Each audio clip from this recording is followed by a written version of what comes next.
Hello, and welcome to the Solutions Manual podcast, where we take life's greatest challenges and turn them into simple, practical solutions that you can actually use. I'm Sarah, and I'm fascinated by nutrition, well-being, and human performance. And I'm Maciek, a physician and medical leader passionate about helping people unlock their potential.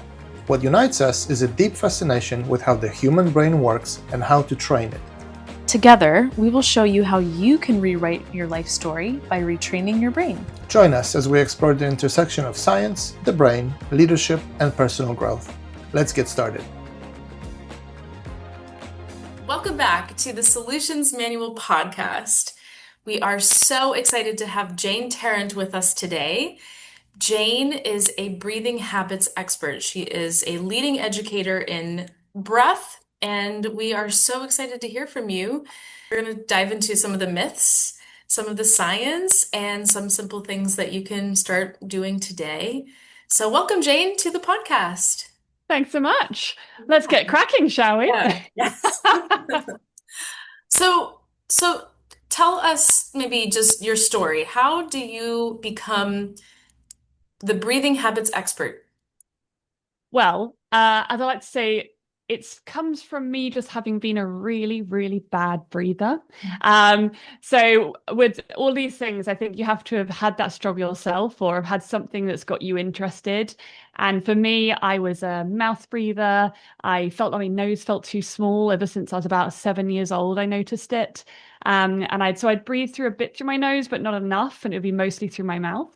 And then I was snoring. I would sort of be quite agitated in the night, like I'd move around a lot. I'd wake up quite exhausted, and a number of issues over a period of time of panic attacks coming on around 12, pelvic pain and sort of dysfunction in the pelvis and diaphragm, and lots of things that I had never realized were related to breath, but kind of eventually this map of my life kind of made more sense with context. And so I guess when I found out about breathing and the kind of relevance of nose breathing versus mouth breathing and why it does matter how you breathe and that you can do something about it, that wasn't until I was at least 30. And I've been wondering about this for 23 years. Wow. But really it's not as simple as it sounds, because if you're thinking about something for 23 years, you're aware of something about your body. But isn't it a problem that I wasn't curious, that I didn't Google it, that I didn't ask around a bit more than maybe just going to a doctor when I had my first panic attack and thinking, well, I'm not the sort of person who has panic attacks. So, I'll totally accept the fact that you've told me I have sport-induced asthma and not that I'm an over-breathing child in an over-breathing situation where there was panic and that I was running for help. So it's that thing of context and awareness and education is key. And I think we're really lacking this in this field. And I'm delighted to be able to push this education forward. Wow. So Jane, a personal question. So when you ended up with a doctor for the panic attacks, what was the recommendation? What happened? What did the doctors say? Well, I'd only had one because I was really sporty and I was, one of the fittest on my teams and I would be running around all the time. But I did find it hard. Like I got breathless quite easily and I did find it a long time to recover. But this was a particular night where I was running for help between one house and another on a street. Just, we were out with family friends and stuff. And, I just had to go and get help for one of my brothers. And it was that moment where I ran the wrong way down the street because I didn't really know where I was and I got disorientated and I ran the other way. And because of the panic, because of the fear, I just collapsed down and I just had to kind of try and get my breath back before I could go and get the help. And I'd never experienced anything like it before.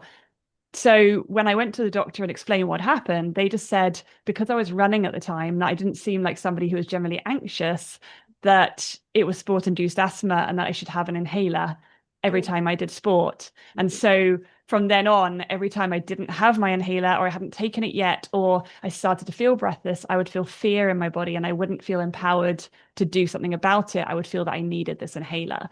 And that really changed sport for me. I ended up giving up at 15 and I didn't go back until recently to anything that actually has me running around. Well, that's such a shame, right? And just for our listeners as well, the inhaler that you have been prescribed, I assume that was most likely steroids. No, it wasn't. It was a suboptimal one. So it was Okay.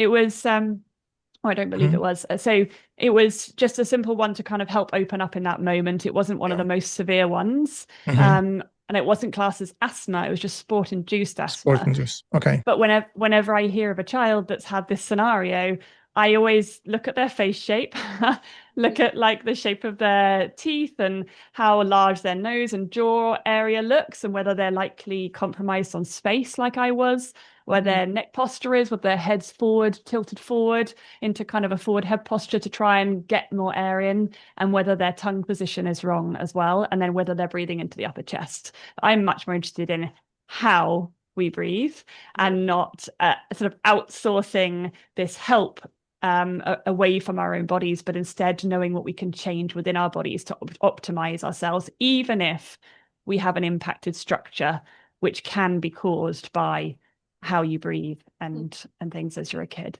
Wow, okay. So how do we, maybe we can, you can summarize then, what is the proper way to breathe? What are we doing wrong? And how do we bring something that we do subconsciously to our awareness easily to be able to actually form the right breathing habits? Absolutely. And I think the key thing here is people are like, well, it's automatic. So how can I be doing it wrong? Or I've been breathing for the last 60 years, I think I'm pretty good at it. And it's this moment of saying, well, what might be going wrong because we have a lack of awareness, but also we have poor habits nowadays. What might have changed from back in the day to now? Is it normal for humans to sit on a couch, crumpled up, impacting their diaphragm, staring at a screen, scrolling close to them? Is it normal to be sat at a computer all day as opposed to moving or preparing food or hunting or whatever? Nowadays it's normalized, but from a body point of view, it's not necessarily normal. And so it's those degradation of daily habits that's also brought degradation to our breathing habits because we're impacting through various ways. And I always say there's three main issues with our breathing. One is your sort of restriction. So it could be your restriction in terms of your airway size, where your tongue is placed, whether your tongue has a restriction underneath with a tongue tie or a partial tongue tie. So this kind of structure up here that makes everything feel a little bit harder. And then you also have the restriction on the diaphragm and the ribs. Maybe you can't open wide. You don't even know that exists for your body, that you don't know that function is relevant and that is breathing. And that we have this kind of compromised diaphragm and even the pelvic floor with the diaphragm because they work together. There could be this kind of tightness and dysfunction. So we're not getting the optimal sort of range of movement within breath as well. So that's the first one is the restriction. The second thing is overbreathing. So this is where most people think breathing is to get oxygen into the body. Mhm. And then that's where they stop their thought process. So they just like, how do I get more, more? And what we forget to think about is that breathing is to get oxygen into the body and then to deliver it to your cells as optimally and efficiently as possible. So Mhm. if we are breathing in big, we'll also be breathing out big Mhm. or fast or shallow or whatever the degradation is. And the more we breathe out, the more we're breathing out carbon dioxide, which is a waste gas and it does eventually want to leave our body. And it is created by that oxygen and the carbon from our food in our cells as we use it up. Mhm. But if we don't look after this CO2, this carbon dioxide, if we don't keep it in the body just long enough to do its job, then it can't widen our airways. It can't widen our blood vessels. It can't let the oxygen off the bus. That if you imagine sort of three red London buses driving around your bloodstream, going to whichever cells you need it. And as they arrive, you want three at a time, but three, three, three. And each time you want little porters to open the doors and let that oxygen off. We want it to be optimal like that. If we're breathing out the carbon dioxide too much, we've narrowed the road because they're what widen it. Mhm. And we've reduced the number of porters opening the doors so less oxygen can get off. And maybe you're only on two buses abreast or one bus at a time. So Mhm. this is where we're impacting the delivery system by breathing too much, too hard, too big, too fast.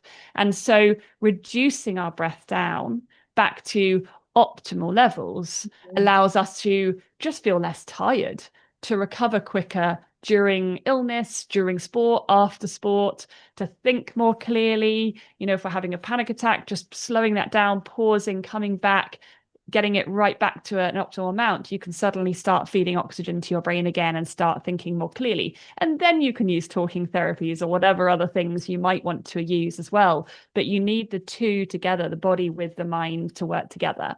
So we've got there the restriction and we've got over breathing. And the third issue with breathing is perception. And this is the most ridiculous one because we think breath, as I said, is about getting oxygen in when it's not. It's about getting oxygen in and delivering it. So that perception gap is quite a major fundamental flaw. And this is why I'm so passionate about basic education, not even trying to be complicated with high level science, but just primary school education for the masses. And the next part around this is our perception might be about the deep breath. And so many people have heard, take a deep breath. Calm yourself, just take a deep breath. Right. And if I ask people to do that, the majority of people, it doesn't matter where they are, who they are, how educated they are, they generally will go into their upper chest. They'll rise vertically, lifting the shoulders, so often through the nose and often out through the mouth, and a sort of kind of a drop and release. And the interesting thing is they often feel slightly better because they've slowed their breathing compared to what it was. They've taken this exaggerated, slower breath in, but they've also exaggerated a slower, longer breath out. Right. And that breath out is what helps us to sort of calm that nervous system a little bit more, to slow the heart rate versus it quickening on the way in. And it helps us to manipulate the body. But it's a very ineffective version with technically the incorrect, they call it mechanics, but the incorrect function, the incorrect movement pattern of the body. And so when we realize that deep means deep, not big looking, right, not full capacity, right, not, obvious, but deep means deep. And that means deep into your lungs. It also doesn't mean deep into the belly. And a lot of people think, okay, like a yoga education, and there's nothing wrong with yoga because yoga has its place, just like all the things we learn in life. But if yoga is your only education on breathing, you're probably going to be an overbreather because you're probably using your upper chest, your diaphragm, and your belly muscles when you only want your diaphragm area. And so when we have this bloating of the belly, which quite frankly doesn't look good, but also isn't very helpful. And it's very hard to get if you're in the right posture. Because when you tilt your hips, you can sort of bloat that belly right out quite easily. And it's your backup muscles. So people are perceiving that we should have obvious visibility and that we should go bigger and as much as possible all in one for a conscious breath. And actually, we can have a small deep breath, which is in where I have named on the body the D spot. So right on the front of the diaphragm, just the tiniest of movement that if I was wearing a baggy shirt, you wouldn't even see. Right. Or a large deep breath where we can pull out into the side ribs, all the way around front to back, all in line with the D spot. And this is just at the very bottom of the ribs, between the bottom ribs, as your so if you were to feel on the front, just below the sternum, and the ribs split into kind of a V shape, and 3 fingers down from that split of the ribs, it's quite bouncy, and you put your finger just in this spot here, and it's quite far above your belly button. That's your D spot. And anywhere around that is the diaphragmatic expansion of the ribs. So we can open up into the lungs because they're a sort of a triangle with a large base, as opposed to when people do this kind of lifting, they're almost imagining upside down triangles with large tops and small bases. But this is really ineffective. So if we look at it more visually, somebody might imagine a tree. So you'd have like a trunk of a tree down into from the throat all the way down, and then it branches out into the main branches, and then you've got all the little branches, and then you've got leaves. Right. So people will often use a few small leaves right up in the top here, that might be placed behind, if there was someone was wearing a bra, like between the bra straps. This is Right. kind of the area they're aiming for. But instead, we should be aiming for, you know, 3 fingers below the bra base, at the bottom as it's going round the body, the strap there. So there's a very different direction, and that's where we have the canopy in the bottom. So it's just above the diaphragm, filling in. And so it's this perception about, well, every time I've tried to feel better or to change it or to focus on my breath, it feels hard. And somebody in particular who will find this really difficult because every time they focus on their breath, it actually makes them more awkward or anxious, or sort of they really struggle. They might maybe not like yoga or other things that bring them to their breath. And that might be because they're a backwards breather. And this is where the upper chest would lift upwards, and the D spot, which was 3 fingers below the split of the ribs, will actually move inwards on the in breath when it should move outwards. Out, right. So we can actually breathe entirely the wrong way.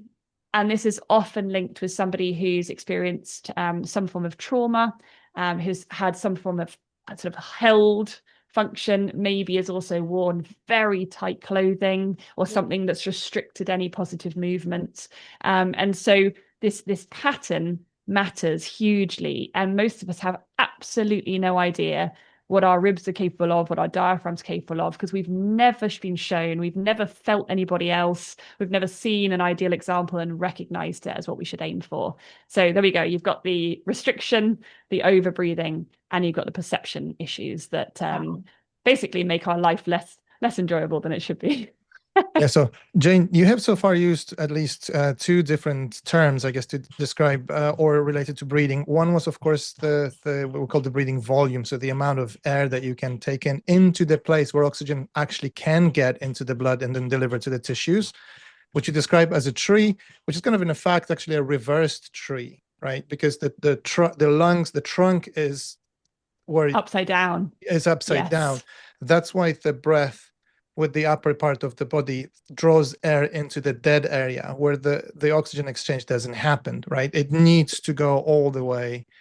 A little bit. It happens Yes, a little just bit. a little It's bit, like yes. the bottom branches of a tree as opposed to Yes. the full canopy at the That's top. it. Yeah. So the majority of the gas exchange happens In the leaves on at the the bottom, bottom. at the bottom, right? So that's so the breathing volume is one thing, but the other thing you've mentioned is the breathing pace. And I would like to come back to that as well, because that's, you mentioned here the word anxiety has been used, and we know from relatively recent evidence, I think from 2022 large studies showing the efficacy of breathing for anxiety is comparable to medical treatment for anxiety, which is quite a profound finding. And we're going to link all the studies relevant here to the podcast episode. But I would like to come, before we discuss it, I would like to come back to there are some professions that are where people are routinely trained in how to breathe, right? That would be, I think it's a mandatory part of special forces training. It's a training for pilots and astronauts, but that's specific management of the G forces. But Olympic or elite athletes sometimes will receive a dedicated training in breathing. Opera singers, actors, divers. Some people working in emergency response services like firefighters or surgeons, sometimes they'll get training in that as well. So why is it that for all these elite performers, the learning how to breathe is mandatory element of their training, yet the vast majority of people never even heard about, as you said, right? They go throughout life, they think they know what they're doing, they never heard about the importance of breathing. This is really interesting. And there's two parts of this that I think is interesting. One is that there are people who recognize it as important. The breath has a huge control over the body, that it empowers us in a situation where we have to be on the top of our game, or it's literally a life or death situation, or we want to be high performance. And so breath is taught. I would question, though, whether enough is taught. And I believe that the teaching that's happened so far is often around breath work and not around breathing habits. Mhm. And the reason I'm concerned about that is that whilst breath work itself is absolutely incredible, and it is a part of what I do, breath work on its own is not enough. Because if you have a dysfunctional breathing pattern, and I don't really like the word dysfunctional, a deteriorated breathing pattern, something where it isn't optimal or it is the wrong way, dysfunctional would be more so it's the wrong way. Degraded is more a case of maybe you breathe the correct way with your diaphragm, and actually most of the time you look fine, but your perception is off when you're doing it a deep breath, shall we say, when you try to do it yourself, or in certain situations, you may then overbreathe because you're using more muscles or your posture's not optimal. And in those scenarios, breath work is still helpful, but it doesn't solve the issue that you have, which is that you're always an overbreather. So if we take someone, for example, like someone who's having a panic attack, that could happen in combat. And therefore, they need to be trained to be able to adjust and maneuver. But if somebody is only aware of how to fight the fire effectively, to deal with that moment of panic and bring themselves back. Instead, if they were to retrain their breathing habits and throughout their normal breathing pattern, they never escalate to that level. They don't use the upper chest muscles. Yes. So therefore, they get the first signal. And so when I work with someone with panic attacks and anxiety, it's about, great, I can teach you breath work. And yeah, probably tomorrow you could stop yourself having a panic attack with what I teach you. But I want you to not have them anymore. And therefore, over the next few weeks, you can actually make sure you untrain the backup muscles, that you train the awareness of your posture so you're not compromising your diaphragm, so you don't use them anymore, and that you feel okay with less breath. And this is the area where there is education in certain fields, but bear in mind, I went out to Ollie House in Paris during the Olympics in 2024, and I spoke to Olympians from every country, of every year, of every sport, that I just, a whole mixture, not every single one of them, obviously, but I spoke to a whole mixture of Olympians from across the years. And the only ones I found who really knew what they were doing were mostly self-taught or had been injured in that area and had gone through some sort of physio. Everybody else had the same sort of degradation that I see in the general public. They had the same lack of awareness around it, unless they were having to adapt it slightly for their sport, like cyclists are much more curious, for example, about their breath, and swimmers are, than maybe some other sports. And therefore, they might be much better, especially around things like nasal breathing and recovery breathing. But there's still huge gaps. And I would say there's still huge gaps, even in all the special forces and everywhere else where they're taught. Yes, they are. And I think that's one of the big plagues, I would say, that we see in the society in general, not necessarily with relation to breathing. It's all across medicine as well, right? It's symptoms. It's we're being taught how to manage symptoms, not causes, right? Not how to fix the problem. It's just how to manage the symptoms. That's it. And I think when we're also dealing with people who are holding trauma and they're holding a huge amount of stress, that takes its toll. And in the moment, they might be fine, but a few years down the line, they might not be. And if we're only talking about meditation, mindfulness, and breath work, we're missing a really vital part. And if we're only talking about talking therapies, we're missing a vital part. So it's about bringing all of this knowledge together, but actually looking at the really basic, subtle stuff that most people just overlook because they've never realized it's important. Right. And that's interesting. You mentioned the attention that these certain elite sports and these elite athletes put on the breathing habits, especially when the efficiency of their breathing could have seconds. It could impact their final time, let's say, for cycling for seconds, but that's exactly what their place comes down to. But for people who are, I'm just thinking about the intuitiveness of why breathing in this way would actually increase efficiency so much more than just coming down to, the effort that you can make those last seconds count. For example, just general exercise. You know that if you breathe a certain way during cardio, any sort of training, though some of them have probably different, maybe we could tweak the breath slightly. if needed. But it's intuitive for people, right? To understand that, well, you might be able to walk a little bit more or run a little longer or even faster. Maybe it changes your speed. There's a way to lift weights and do resistance training when you have a certain awareness. So even though we're maybe when we're brought our attention to it, it's yeah, okay, that makes sense. I do this in the gym, I do this at home. So when you work with people around breathing and exercise specifically, how do you frame this? How does it become intuitive and what we don't need to be elite athletes trying to place, but how can we make this more accessible? And then what are the differences in breathing for different types of exercise? Absolutely. So to give you an example, I could work with someone who's, you know, 86. I'm working with a lady at the moment who's 86, Mhm. and their breathing pattern is completely wrong, and they're having to rewire in their brain a new function, and then later we'll map it back to breathing. So you have to work on this kind of, in order to now walk and cycle, which where the instant breathlessness comes, we need to start looking at just how you human, we looked at the chair she sits in and the posture she's holding and whether that could be slightly tweaked to help support the diaphragm. We're looking at, how they might move, you know, if they're walking, how are they thinking about the breath? What are they trying to achieve through that? And what pace is going to be right for that sort of movement? But again, you can't start with movement.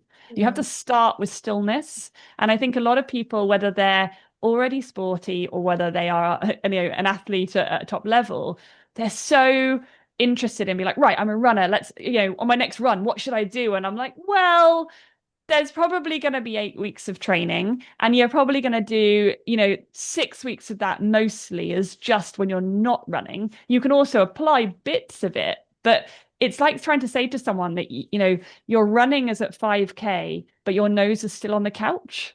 And if anybody's heard of the couch to 5K, that makes a lot more sense, because you're like, oh, so I have to bring my expectations of my sport back to as though I'm starting from scratch and Mhm. bring my nose along the way. And in the same way, so I'm working with an athlete. She's incredible, Millie Cousins, who is a women's cyclist. She's 21. She's based in Bicester, actually, where I am. We've been working together since March, and she's just like won the incredible champion thing. And she's just amazing. And I'm not going to take credit for her performance because she has been working hard on this for years. But she noticed that her recovery wasn't as good as it could be. Mhm. And she has some restriction, um, and which you can see just by visually looking. But she can work with that if she really thinks about it. So as a top athlete who's, going abroad quite regularly and traveling for work and stuff, the first thing I looked at was, you're in a hotel room a lot of the time. Mhm. Where do you sit and in what posture? Mhm. Because that's a huge amount of somebody's time schedule. So if you have great awareness in these moments, then when you get on the bike, when you're actually going for it, then you can actually be like, okay, I've done the work in the basic stuff. I can now apply certain things here. But when you're actually in your sport, it's hard sometimes to apply fully.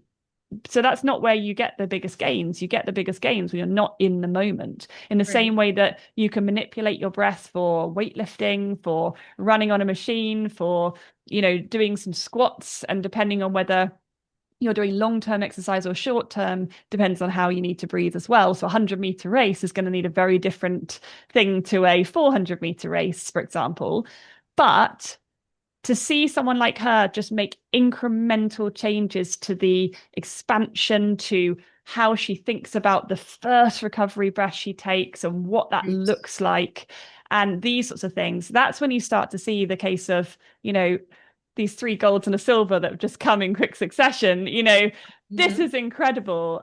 She's just taken the elite race, and I don't think it's only down to breathing. I think she's worked very hard around it, but I don't think it will be hindering her when she can recover during a race as well as between, through the breath by Absolutely. getting that oxygen. Right. I love the humbleness it requires to understand that there might be some things that you might have been doing for your entire life, but you need to go back to basics and bring the other skills together with you. I mean, we face very similar things when we do cognitive training with people. Sometimes there is a lot of unlearning that needs to happen because of the assumptions or habits we have built throughout our life. And those fundamentals will later shape how you build and structure the rest of your life. It's quite impressive. So, but let's bring it to the brain, right? It needs two things. It needs a steady delivery of glucose and steady delivery of oxygen, right? Why breathing matters for the function of your nervous system. But people ask us that question, like, why do I need to breathe? Why do I need this? Why? My brain works, must be, I'm here, we have a conversation, right? But we know that everything that happens to do with brain function, brain performance, and the nervous system's function heavily depends on a steady supply of oxygen, right? We always tell people the three things you need to do for your brain is you get some movement, get some air, and get a steady delivery of glucose, right? But without peaks and troughs in the delivery. Once you get those three elements right, like you're 80% there. Yeah, and I think the oxygen is super important, but I also think that the function of our body matters too.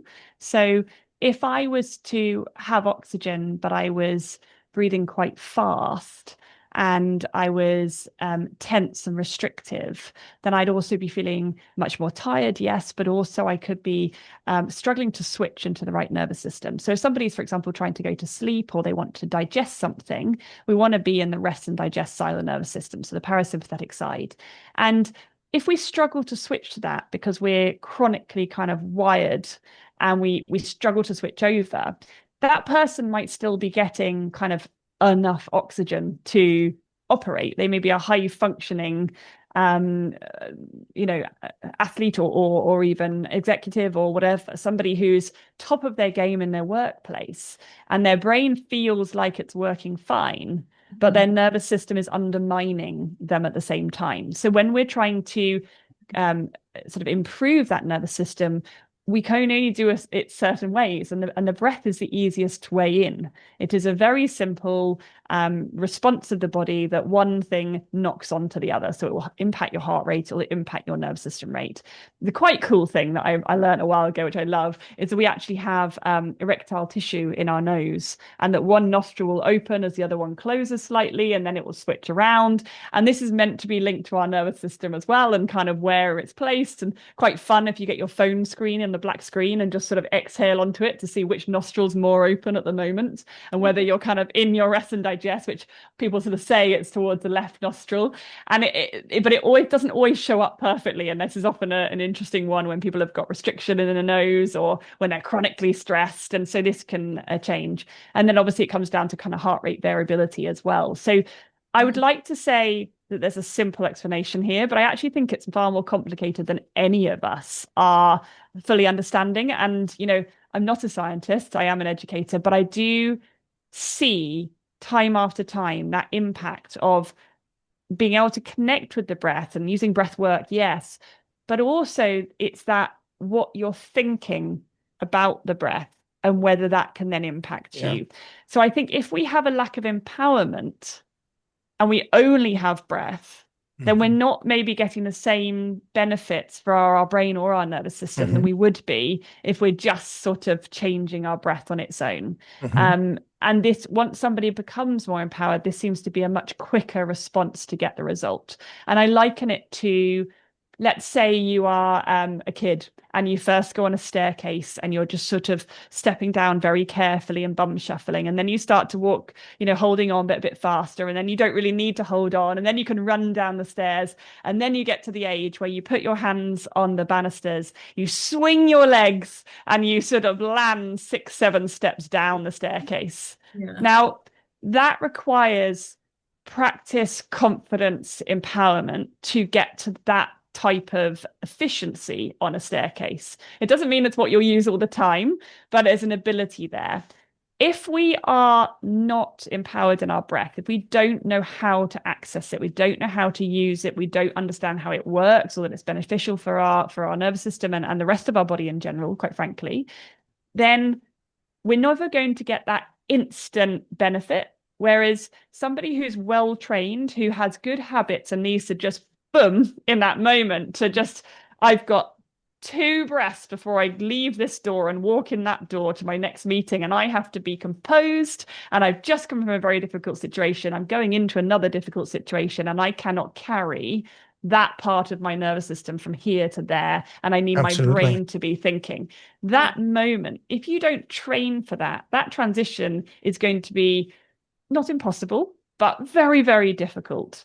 But if you have empowerment around your breath and you know you can swing down those steps and land 7 steps down because you know exactly where to go, exactly what to achieve, and how to control, then yes, it might still take you 1 or 2 breaths to get to your optimal state in that room, but you've broken this cycle. You've allowed your mind and your body to come together, and you've allowed yourself to get there. So I hope I appreciate that's maybe Absolutely. not super clear, but that's kind of my interpretation of the scenario. Mm-hmm. So when it comes to again, we've talked about breathing, but you also mentioned breathing pace at the beginning of the podcast, which again, we know is a very important component of breathing. So can we dive a little bit deeper into this? Exactly. So the breathing pace comes down to a couple of areas. One is that your heart rate is going to change as you breathe in and breathe out. So if you put your fingers on your pulse on your wrist, as you breathe in, you'll feel your pulse quicken. And as you breathe out, you'll feel it slow down. And that's why a lot of people read about a calming exercise would be, let's say, something like in for 4 and out for a count of 8, because the out is now extended and is calming down the heart rate, and then has the impact on the nervous system as well, and allows you to sort of switch. So that's the kind of first thing, which is just basic maths, really. When you get to the point of slowing it down in a different way, that's when we're looking at carbon dioxide.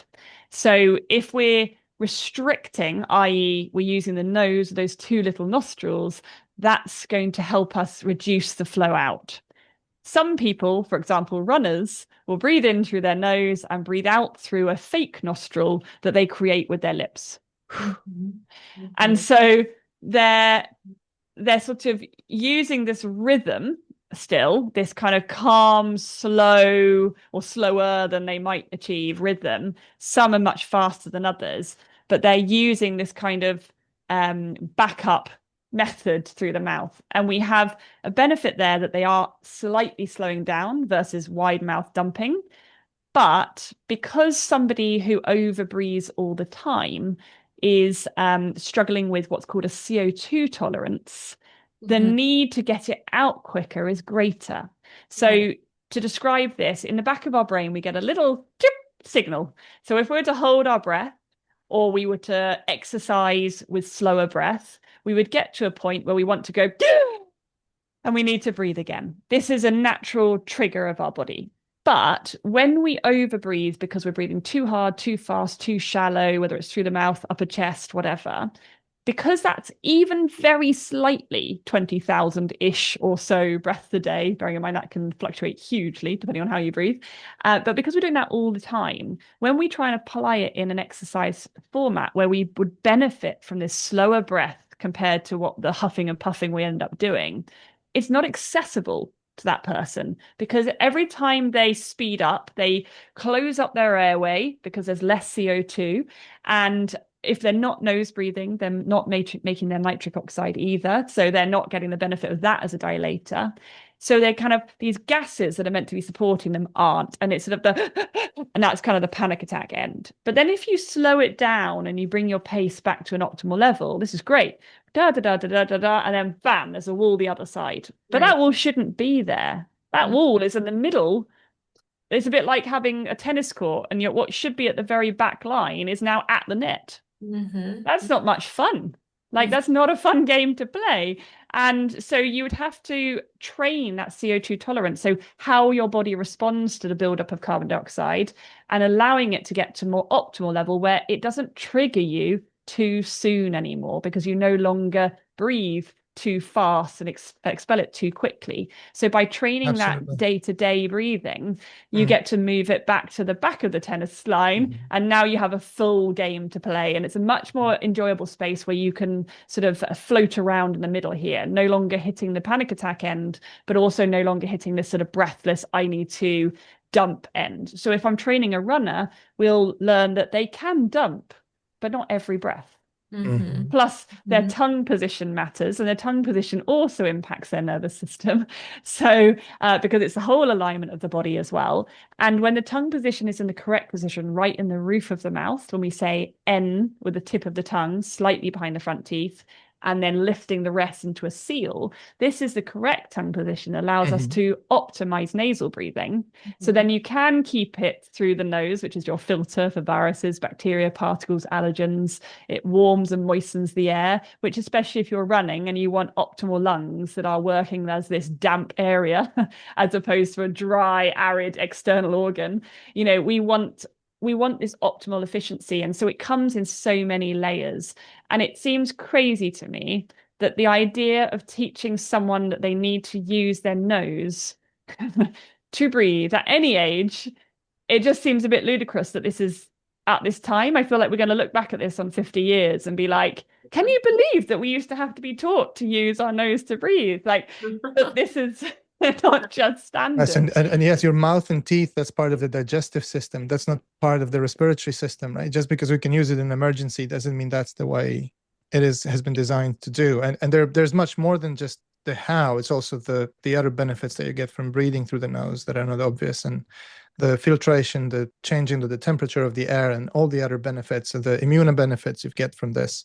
Exactly. So And the nitric oxide. So the nitric oxide yes, helps to open things up, but also is your first absolutely. defense against viruses. So That's people it. who have like adenoid and tonsil issues, they're using those as their first defense, Yeah, as opposed to using their nasal that's it. sort of airway and their entire structure that's actually quite huge. This nasal cavity behind the nose is huge, and it wouldn't be there if we didn't need it. Yes, it is. Yes, exactly. It's there for a reason, right? So, but let's look this again. Just going to the brain and oxygen.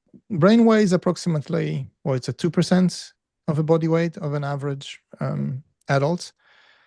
But the oxygen consumption of your brain at rest is approximately 20% of of all the oxygen, oxygen that we take in, which means that gram per gram, it's at least 10 times more greedy when it comes to using the oxygen than any other cell in your entire body.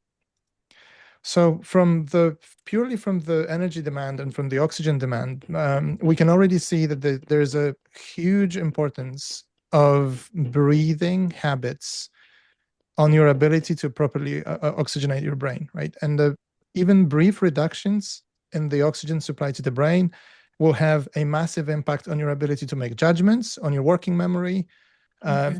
Even slightly higher dip can cause immediate confusion, can cause blackouts or seizures, can brain fog, and so on and so on and so on.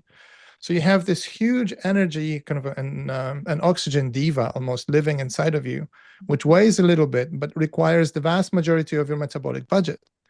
And people very rarely link tiredness, fogginess, moodiness to poor breathing habits, right? And now think about what happens when you sleep, right? From the part of the time, 8 hours of a day, 30% of your life, when you're unconscious, right? Without having the appropriate habits, this has to have a domino effect, often negative if you don't know how, on your entire life. I mean, the brain is the most important organ in your body. Like everything you do, how you do this, and why you do this happens here, right? So the importance of that seems to be immense. Now, I would like to ask you again, purely out of own experience, but also out of curiosity. Let's talk about breathing and emotional regulation. I know this is something that is something that people ask us quite often, and we also know that there are certain simple solutions that can help people, again, symptomatically help people with that. How does that work? How do we use this? What's going on? What's the link between what we feel and how we breathe? Okay. Can I, just before we do that, can I backtrack just to what you were saying? Because it was Yes. really relevant and I don't want to miss that opportunity. So you were just talking about the oxygen for the brain and especially things like sleep and the impact. The things that I'm seeing are, that we have normalized things like snoring as like, oh yeah, I snore. not like, oh, I snore. That's a problem. I Mhm. should be doing something about that. And because there's been such normalized culture around it, and now there's this sort of sleep apnea, and oh, yeah, I've got a CPAP machine for my sleep apnea too. Yeah, You yeah. know, which one's yours, nose or mouth? You know, like, or oh, you know, now my partner can get some sleep, or I sleep in a different room. And this discussion is very interesting because we're not supporting people well enough. And there's three different types of people here that I'm most worried about. One is children, where we're often not diagnosing or dealing with tongue ties in children just because they didn't get it done as a newborn baby, either because they didn't want to breastfeed, because they were able to breastfeed, but it was just a slight tongue tie, or they couldn't, or whatever happened. But effectively, people used to only worry about this if you couldn't breastfeed because you die. And now there's an option to have formula, which is great that there is, but also it means that we've lost the importance of function of the tongue and the jaw and everything else. So this start in life is causing major problems down the line. We now have huge numbers of people that are going in as children and as adults for sleep studies with CPAP machines or just interrupted breathing during the night. And if we're interrupting breathing during the night, whether it's snoring or sleep apnea, you kind of, we don't think it's strange because it's just sleep. But if I stood here in daylight and just started going, Yeah. Yeah, for 20 seconds. Yes. Yeah. Mhm. you know, like if there was Mhm. that sort of interrupted, labored, worrying, you know, if, and then I'd have this hyperventilation afterwards, you'd be looking at me like, are you all right? You know, that looks really bad. It's really unhealthy. And yet during sleep, we've normalized this sort of stopping of breathing or this interruption of breathing, not to mention the impact it has on the rest of the family around. And I've been a snorer and I felt the difference of having that scenario. Now, the problem is some people can retrain that with just breathing retraining. They train their tongue, they train their breathing, and sometimes they might use some form of thing like mouth tape once they're ready to help close the lips, to help them maintain nasal breathing. And that can be really effective. Other people, it's more structural than that. But if you only go structural and don't go breathing retraining, just because you change the structure doesn't mean you now know how to use it. So that's Structure. an Yes, issue. structure could be because these are fixable, but also metabolic, right? The obesity is a major factor when it comes to snoring as well. Again, Exactly. could be seen as restrictive, but it also fuels this closed loop. Why do you snore? Because I'm obese. Why are you obese? Or because I overeat, because I don't sleep well, because I snore. And it's like, right, it needs to be interrupted at some point. And Right? I think we should be addressing this. You know, if we see a child with their mouth open snoring at night, this Yeah. is a major problem. And yet we're not addressing it because if you go to an ENT or a doctor or someone else, it's quite likely that they don't think about breathing habits. They don't think about the impact on you, and you're getting a bit of a dead end. And this is something that needs to change. So I'm just going to put that out there. The other part that we also mentioned about the brain fog, and you'll often see in perimenopausal, menopausal women that they're like, they've never experienced this before. And I'm not saying it's only down to breathing, because I do think that there's, you know, this chemical change as well. But when our estrogen changes, we are then susceptible to kind of like the straw that broke the camel's back.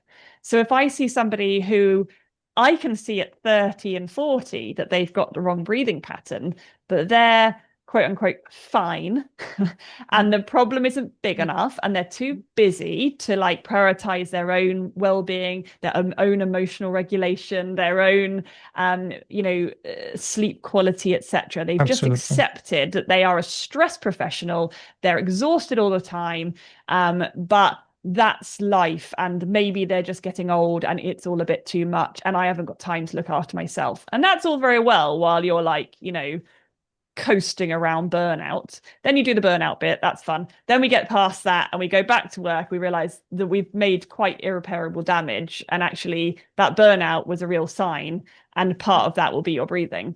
But when we get to the perimenopausal point, if you haven't already had a problem, that final straw is that drop of estrogen, and suddenly you're like, oh, that changes breathing too and creates you more breathlessness, more anxiety, more brain fog, and it quickens our breathing and it quickens our heart rate that bit more, like when you're premenstrual as a woman. So that change in breathing all the time is now worse. And during the night, if you've then also got weight, maybe you don't sing and tone your airways are much more likely to collapse.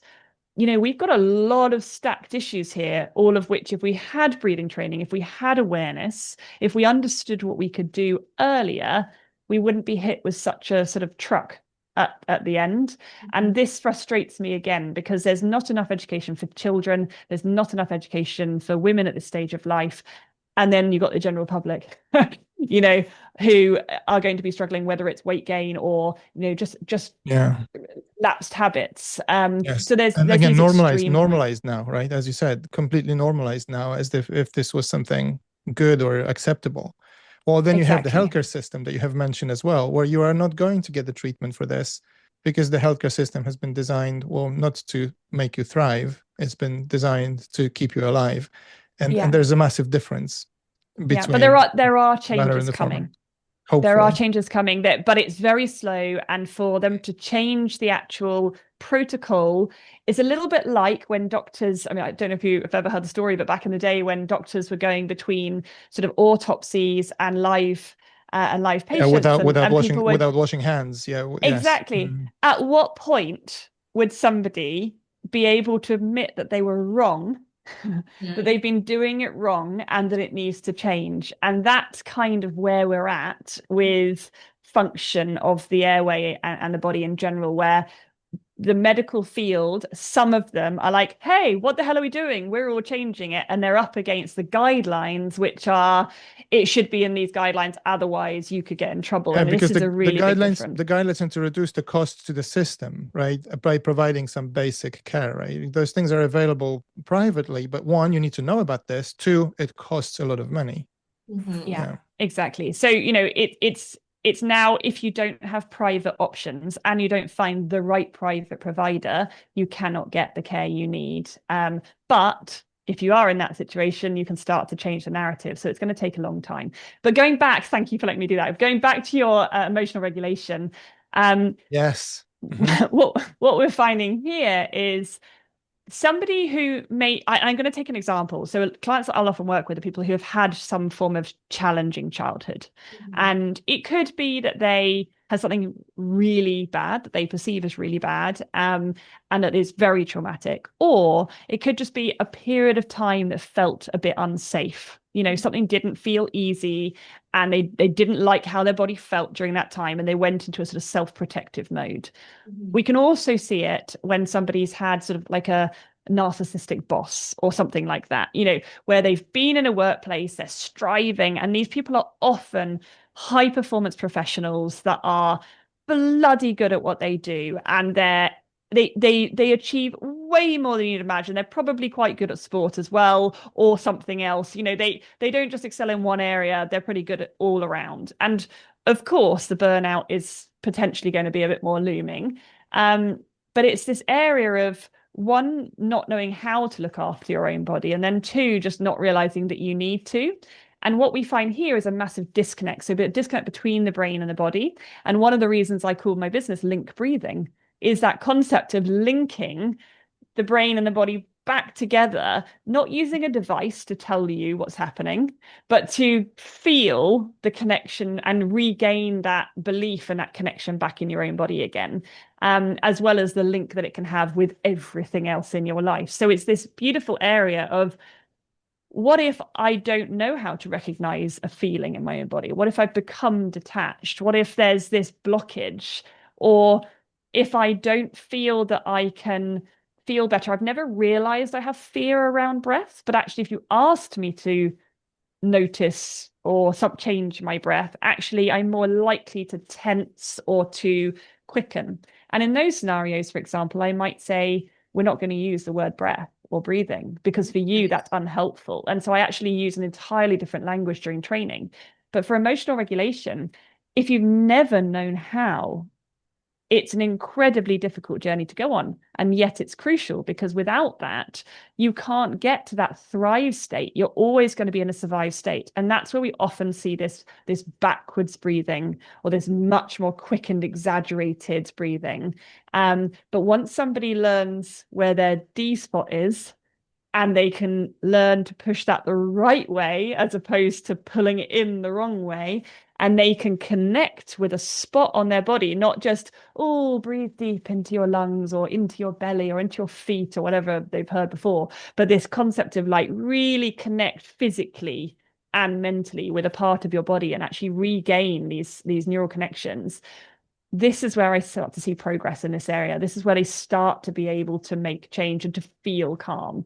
And to give you an example, a lady I worked with recently who's a sort of what should we say, a chief people officer. So they are in charge of a lot of people, and they're very stressed, very, very stressed. And they have taken the tongue position that I taught them on the first day, and the awareness of being able to go into the D spot as well. Within the first 24 hours, they noticed, just by changing their tongue position, how much calmer they felt and that they could sleep better. Mm-hmm. With something as simple as changing your tongue position, which Yes. then helps you to actually regulate better through the breathing, because you're no longer mouth, and you're also able to draw it down and start to change that pattern. The next part was the D spot, where you can actually access and feel empowered. So it's this gradual process. But if we don't have these aims, these connection points where our brain can understand the body in a way that it maybe doesn't normally, then emotional regulation is much, much harder, because counting your breath in and out for 4 is great. But if you've got fear around your breath and a lack of body connection, then that can feel very inaccessible. And yes, it's not going to happen. Yeah. Yeah, it's vital, but it's not an easy journey for certain people who have become so disconnected to themselves. Mm-hmm. And putting on a watch or an Oura ring or whatever is wonderful for data, but it's not helpful for you to learn your own body and to feel connected. That takes practice, right? And the only way to rewire your brain is by doing repeatedly something new. There's no other way. Like with positive language, with positive cues, with empowerment, with and I think when we take away wording or associations that are unhelpful, we can suddenly create a new pathway, because it is no blockage for us. Yeah, and in the same way that some people struggle with things like weight loss or exercising. Let's say somebody comes to me and they're like, I don't really exercise because I just feel horrible when I try. And I'm like, cool, don't worry about it. Once we change your breathing, exercise will feel accessible finally, because you'll be excited to play with your body. You'll be excited to see what happens when you move with this new function that serves you versus the old patterns you had. You don't start with the exercise, you start with the breath. And as you say, the same goes for things like weight and things as well. If you're sleeping well, because your nervous system is more prepared, because you're more regulated, because you're breathing better, because everything's working how it should do, then are you maybe less likely to reach for coffee, sugar, alcohol, drugs, because actually you don't need it in the same way. You don't need it to last until the end of the day. Yeah. Or you don't need to unwind at the end of the day, or whatever the reasons you are that you're telling yourself. Jane, so before we wrap up, I need to ask this question, because you keep talking about the D spot. Is it something that men can find as well? Yes.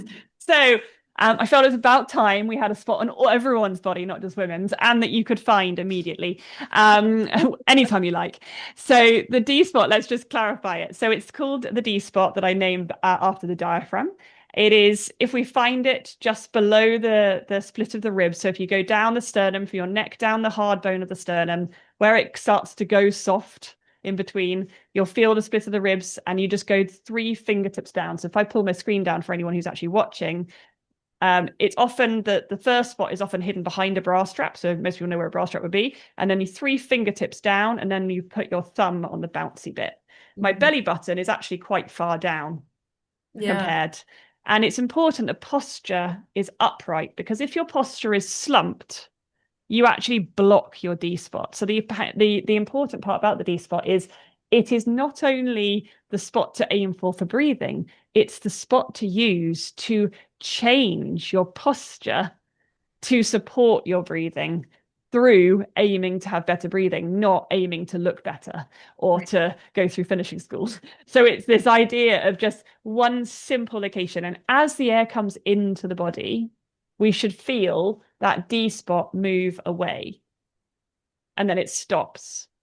And then it goes back in. What we don't want is to come out with the D spot, then lift into the upper chest to quote unquote complete a breath. Because actually, we're not aiming to breathe anymore in your head. We're aiming a new function, which is air coming into the D spot and back out again. And that means that actually, if you're in the correct posture, you're isolating the rest of your belly. It's almost like being zipped from the pubic bone to the belly button. And you no longer have bloating in the lower muscles. These are backup muscles, or lift in the upper muscles, which are backup muscles. If you are compromised because you've slouched, you've blocked your diaphragm, you can now survive in life using both backup survival muscles.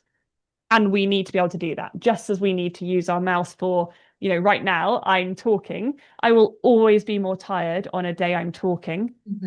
One, because you lose like 42%-ish more water through your mouth than you do through your nose when breathing. So I'll get more dehydrated more quickly, but also I'm hyperventilating a lot more because I'm excitable, I'm expelling that air. I'm not breathing as calmly as I could be. So if you're in a talking job, you need to be really aware of like your habits have to be pretty excellent the rest of the time to counteract that. And again, from a tiredness point of view, efficiency is key. Yeah. Jane, I just want to mention to the audience one thing. When you're talking about education, especially for kids, you wrote a book. So can you just tell us a little bit about the book? We'll link that too. And then can you tell everyone where else they can find you? Sure, thanks so much. So I wrote a book called Rose Loses Her Nose, which is a lovely little fictional storybook about three children who are 4, 6, and 8. And whilst a father is seen in it, there's all the discussion is between the children. The older child, who's 8, teaches the other children about the importance of how we breathe and what's wrong. And, oh, my mum does it this way. Well, that's actually not how you're meant to do it, etc. So there's this beautiful education through a nice storyline with what they need to aim for. And at the back of the book, it actually gives you the N spot, the D spot, and the R spots, which is the N for the nasal airway using the tongue, D for the diaphragm, and R for the ribs, both of which I named, but the N spot I didn't. And these are in there so that basically it's a Trojan horse to educate adults. I wrote it as a children's book because I knew if you gift it to somebody, Absolutely.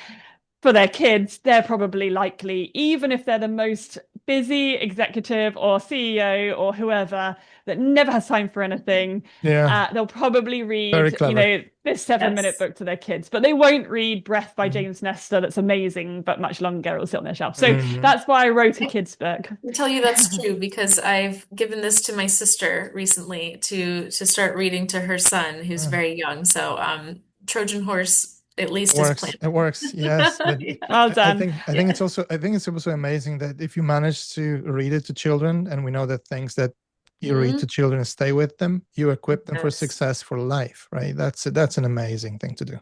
Yeah. Exactly. And the child can be very young and they'll just learn one little thing and then you read it again, a few months later or a year later and they pick up something else. But it gives them the basic science, but without overwhelming. It's kind of a bit like Shrek. It's designed that there's something in it for every age group, but not everybody will understand or see everything the whole time.